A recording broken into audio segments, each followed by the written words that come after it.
Hello. Yeah, before we get into the ancient South Indian history, we are going to see schools of art. I told you about that, right? So this lecture is entirely on schools of art. There are a few things which you should be looking in ancient India to see the horizontal integration. I told you I might not be able to cover each and every one of those. One is the schools of art. I will be covering that. Then there is pottery. Then there is temple architecture. Then there is cave architecture. Right? All those things have to be horizontally covered. From each era you have to take what was the cave architecture and see and horizontally integrate, right? Schools of what I'm doing, I might do pottery, I'm not sure, but other caves and like mural paintings, caves, all those things you will have to do. That's an art and culture thing. I'm trying to cover as much as it as a part of ancient India. Temple architecture I will be covering whenever the time comes for it. Whichever era there is a temple architecture, I'll explain. A horizontal integration I would not be doing. That you can do just looking at my lectures. We have already covered Nagara in Gupta. We will be covering the Dravidian architecture during Pallava times. Fine? Anyways, coming back to schools of art, pretty much easy. We are looking at three important schools of art. There might be more, but for UPSC this might suffice because most of the questions have come in and around this. This year there was a question, 2019 there was a question on Gandhar. Fine? Great. So what are we looking at when, what do you mean by school of art? A school of art in the sense that all the particular artifacts made in that particular region and in that particular time has a particular theme, or it might have used a particular substance, right? Similarity across all things in that particular place. That is why it's a school of art, right? There is one particular process or one particular theme that runs across all these artifacts or whatever art related substances we have found in a particular region happens to have some typical common features, creating a school of art. That is what a school of art is. We are looking at three: Gandhar, Mathura and Amara. Fine? Within the school of art, what are we looking? Who patronized it? What are the sites in which this is there? What is the time of the school of art?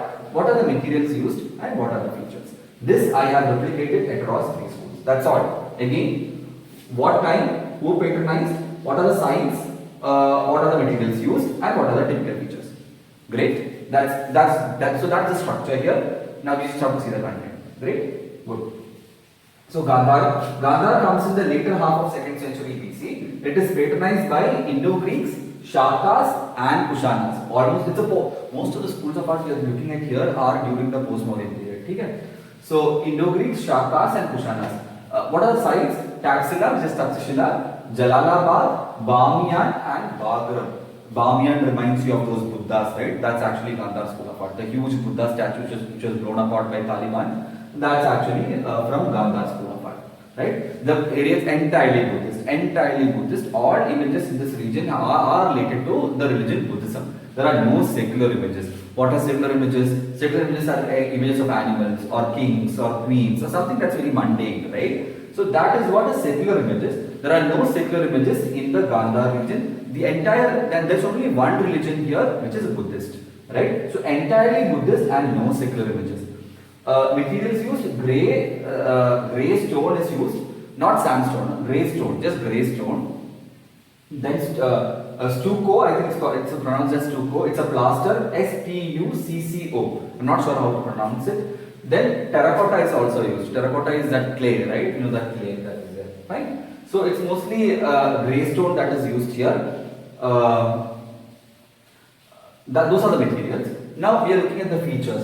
See, this school of art is patronized by Indo-Greeks, right? So Indo-Greeks in the sense it's a confluence between India and Greek, right? Right? I told you these were people who were offsprings of Alexander's line, right? Alexander came here, he copulated a lot of people across that region. A new breed of people comes out, Indo-Greeks, a new race. So similarly, their art would also have a fusion of Indian elements with Greek elements, right? So this is also, hence it's also called, it is also called an Indo-Greek art also, fine? This Gandhar school of art, right? So what is this? Buddha, which is an Indian figure, which is from the subcontinent, starts looking like Apollo. Apollo is a sun god in Greece, right? So his features are very prominent in Buddhist images you see here. So what are these features?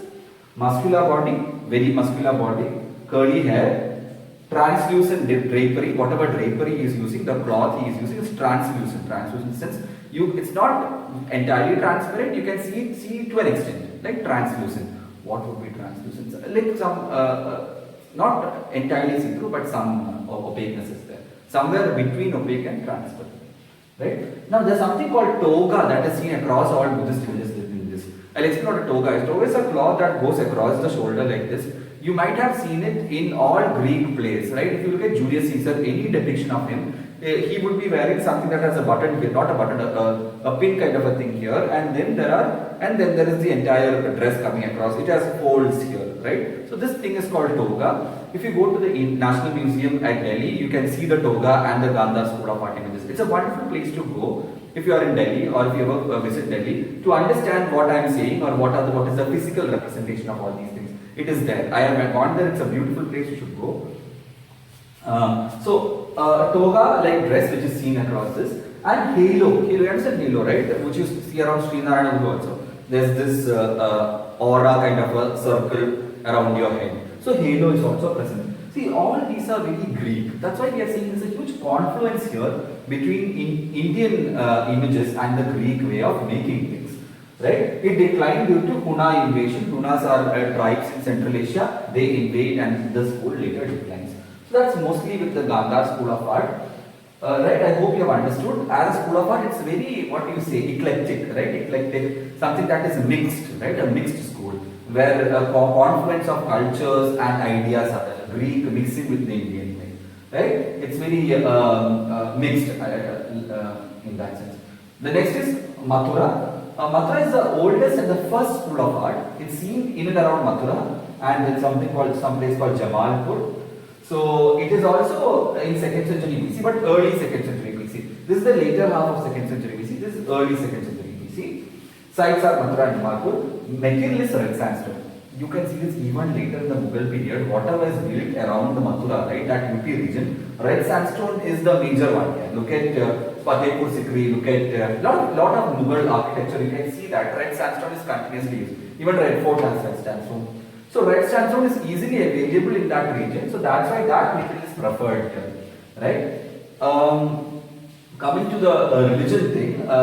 So Mathura is not like Gandhar in this form. Why? Because Gandhar was entirely Buddhist and no secular images were there. In Mathura, you are going to see different religions and also secular images. Fine. The religion, what are we seeing?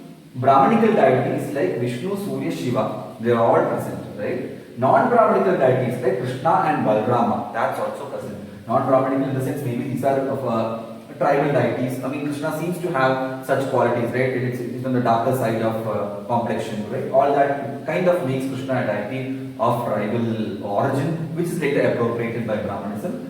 So, Brahmanical deities happen to be these, they are also present. Non-Brahmanical deities are also present. And folk deities like Yaksha and Yakshini. You remember Yaksha and Yakshini? We saw them in Mauryan Empire's art, Yaksha and Yakshini. I also told you to Google the images, it's very easy to find them. It's there in the +1 NCERT text of art and culture also. Yaksha, Yakshini, folk deities are also present here. Buddhist images are also there. So there is Hindu images and Buddhist images. This was entirely Buddhist. Here, secular images are also present. Kings, queens and animals are also depicted in the Mathura school. This is a very famous statue of headless Kanishka, which was recovered from Mathura. It's a very famous statue. Kanishka belongs to the Kushanas. The Kushanas, major king was Kanishka. We did study about him. The patrons are Shakas and Kushanas. No Indo-Greece here, Shakas and Kushanas.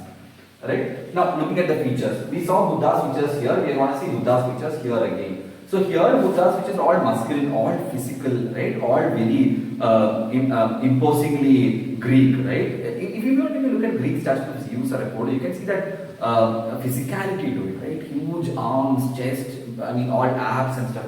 Here on the other hand, when you come to the Mathura school of art, they are not looking at the outer beauty, outer physical beauty. They are more concerned with the inner sides of Buddha. That's why, see, spiritual and inner beauty is much more concentrated in the Mathura school of art than in the Gandhar school of art, right? So this is more spiritual and inner beauty.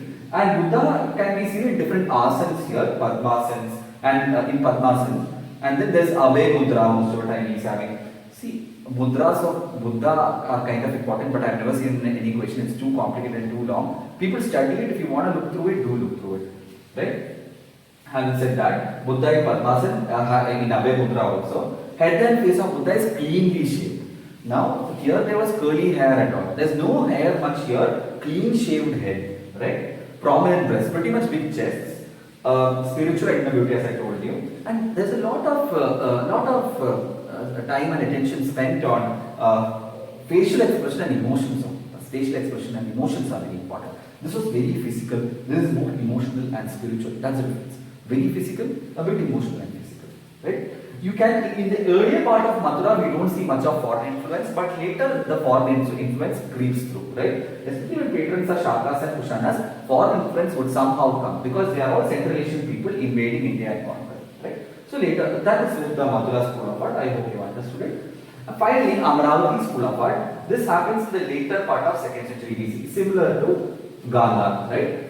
Amravati, the major areas are Amravati school of art, the major sites are Amravati, Nagarjun Konda, and another place called Vengi, where a lot of artifacts are being found. So that's why it's also called Vengi school of art, Vengi, right? Who are the major sites happen to be Krishna and Godavari Valley, which is where Amravati, Nagarjun Konda, all these places are.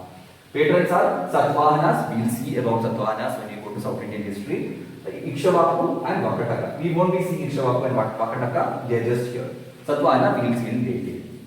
A material used white marble. So again, red sandstone, white marble, here it was grey stone. So grey stone,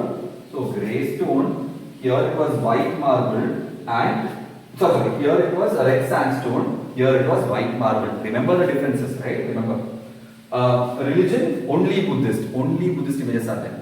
So in Gandhar also only Buddhist but no secular images. Here only Buddhist but has secular images also.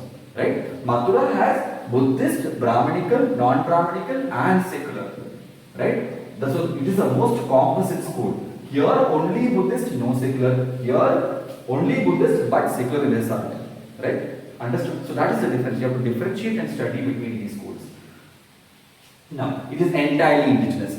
This was completely composite, a lot of confluence between Indian culture and Greek culture. Mathura had a bit of foreign elements. This is entirely indigenous. All Indian substances and Indian methods of making and thinking, entirely indigenous. Features, big life-size images. Now, Buddhist statues are very tall and very big here, right? Most of the statues you see in this region are very tall and very big, 6 to 7 feet big, right? And there's a lot of time spent on depicting feminine beauty. So women dancing, women in different poses, the feminine beauty is entirely captured in the Amravati school, right?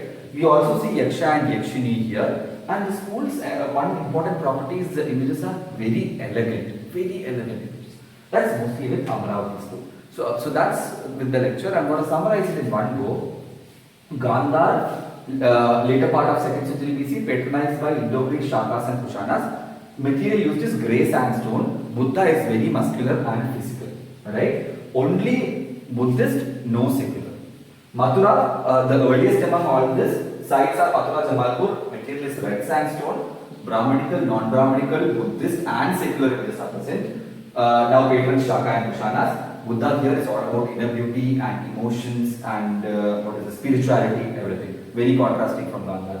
Amravati, later half of 2nd century BC, again Krishna Godavari Valley, Nagarjun Konda, Amravati, Vengi, all these places. Material white marble, only Buddhist but secular images also present.